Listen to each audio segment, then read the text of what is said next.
That's the edge induced, and that is the wicket.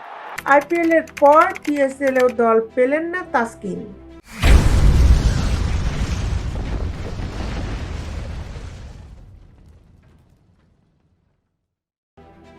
Indian premier লিগে একাধিক আসরের ফ্র্যাঞ্চাইজিগুলো থেকে অফার পেলেও বিসিবির আপত্তিতে খেলা হয়নি তাসকিন আহমেদের।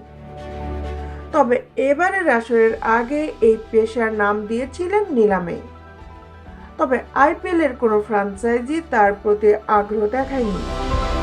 আইপিএল এর পর এবার পাকিস্তান সুপার লিগেও অবিকৃত থেকেছেন এই ডানহাতি পেসার। তাসকিন আহমেদ নাম দিয়েছিলেন ডায়মন্ড ক্যাটাগরিতে, কিন্তু সেখান থেকে তাকে দলে নেয়নি কোনো ফ্র্যাঞ্চাইজি। যদিও সম্প্রতি বল হাতে দুর্দান্ত ফর্মে আছেন এই পেসার। চলমান বাংলাদেশ প্রিমিয়ার লিগেও রীতিমতো আগুন ঝরাচ্ছেন তিনি। প্ল্যাটিনাম ক্যাটাগরিতে থাকা বাংলাদেশের ক্রিকেটের বড় দুই তারকা সাকিব আল হাসান ও মুস্তাফিজুর রহমানও দল পাননি।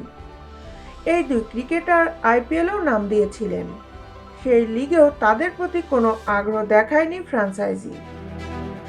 তাসকিন মুস্তাফিজরা দল না পেলেও বাংলাদেশ থেকে দল পেয়েছেন তিন ক্রিকেটার। সিলভার ক্যাটাগরিতে দল পেয়েছেন রিশাদ হোসেন। এই লেগ স্পিনারকে দলে ভিড়িয়েছেন লাহোর কালান্দার্স।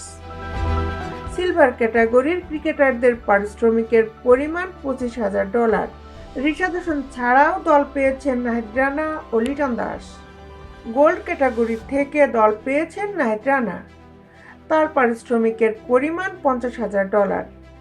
বাংলাদেশি এই স্পিড স্টারকে দলে ভিড়িয়েছে পেশোয়ার জালমি। সিলভার ক্যাটাগরি থেকে দল পেয়েছেন লিটন দাস, তার পারিশ্রমিকের পরিমাণ $25,000। এই উইকেট কিপার ব্যাটারকে দলে ভিড়িয়েছে করাচি কিংস। পাকিস্তানের লাহোর ফোর্টে অনুষ্ঠিত হয়েছে পিএসএল এর এবারের প্লেয়ার্স ড্রাফট। পাকিস্তানি ক্রিকেটারদের পাশাপাশি এখানে নাম দিয়েছিলেন 510 জন বিদেশি ক্রিকেটার, যেখানে বাংলাদেশের ছিলেন 39 জন ক্রিকেটার। সেখান থেকে দল পেলেন মাত্র 3 জন।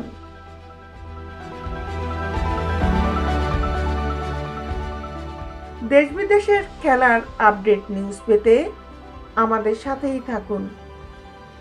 Justice sports, Dhaka.